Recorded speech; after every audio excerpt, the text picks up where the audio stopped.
Essula ya 22. Omuntu bw'abbanga ente oba endiga n'amala agitta oba kugitunda, azzangawo ente 5 olw'ente n'endiga 4 olw'endiga. Omubbi bw'alabibwanga ng'asima n'akubibwa n'amala afa, tewabanga musango gwa musaayi ku lulwe. Oba enjuba bw'ebanga evuddeyo ku ye, wabanga omusango ogw'omusaayi ku lulwe. Kimugwanidde okuliwa, obanga talina kintu atundibwanga olw'okubba kwe.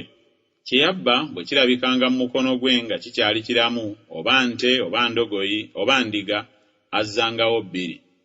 Omuntu bw'aliisanga olusuku oba nnimiro y'emizabbibu, bw'agirekanga ensolo ye n'erya ku lusuku olw'omuntu omulala, aliwanga ku by'olusuku lwe ebisinga, ne ku by'ennimiro ye ey'emizabbibu ebisinga.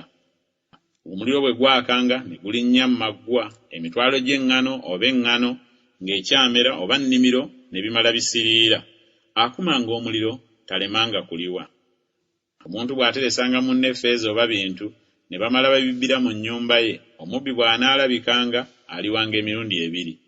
Omubbi bw'atalabikanga, nannyini nnyumba asembereranga Katonda okulaba obanga teyateeka mukono gwe ku bintu bya munne, kubanga buli kigambo eky'okwonoona oba olw'ente oba olw'endogoyi oba olw'endiga oba olw'engoye oba olwa buli kibuze, omuntu ky'ayogerako nti kye kino, ensonga ey'abo bombi ereetwanga eri Katonda. Oli Katonda gw'asaliranga omusango aliwanga emirundi 2.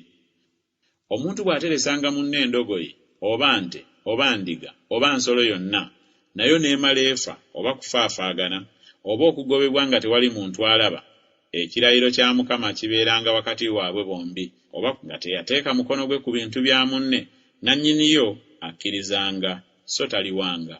Naye bwe bbibwanga ku ye, amuliyiranga nannyiniyo. Bw'etaagulwataagulwanga agireetanga ebe omujulirwa, tamuliyiranga olwetaaguddwa. Era omuntu bw'asabanga ekintu eri munne ne kyonooneka oba ne kifa nga taliiwo nannyini kyo, talemanga kumuliyira. Nannyini kyo bw'abangawo tamuliyiranga, bwe kibanga eky'empeera nga kyajja lwa mpeera yaakyo olw'okupangisa. Era omuntu bw'asendasendanga omuwala omuto atannayogerezebwa n'amala amwonoona, talemanga kuliwa bintu eby'obuko ku lulwe alyoke abeere mukazi we. Kitaawe bw'agaaniranga ddala okumumuwa, aliwanga ku muwendo ogw'okwogereza abawala abato. Omukazi omulogo tomulekanga mulamu. Buli asulanga n'ensolo talemanga kuttibwa.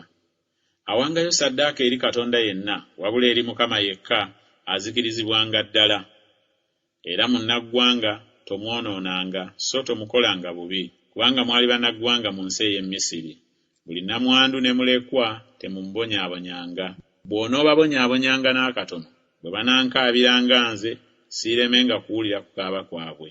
Era obusungu bwange bulyaka nnyo, nange n'abattanga n'ekitala, ne bakazi bammwe baliba bannamwandu, n'abaana bammwe bamulekwa. Bw'olanga buli omu mu bantu bange ali naawe effeeza nga mwavu, tomubeereranga ng'omubanzi, so tomusaliranga magoba. Bw'osingirwanga ekyambalo kya munno, omuddizangayo enjuba nga tennagwa. Kubanga ekyo kye kimubikka kyokka, kye kyambalo kye eky'omubiri gwe. Aneebikka ki?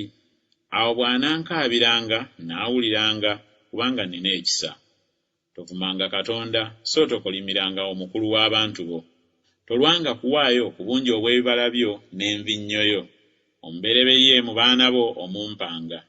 Bw'otyo bw'onookolanga era n'ente zo n'endiga zo. Ennaku 7 ebeerenga ne nnyina waayo, ku lunaku olw'omunaana ogimpanga nze. Era munaabanga abantu abatukuvu gye ndi, kye munaavanga mulema okulya ku nnyama ensolo gye zisse mu nsiko, mugisuuliranga embwa.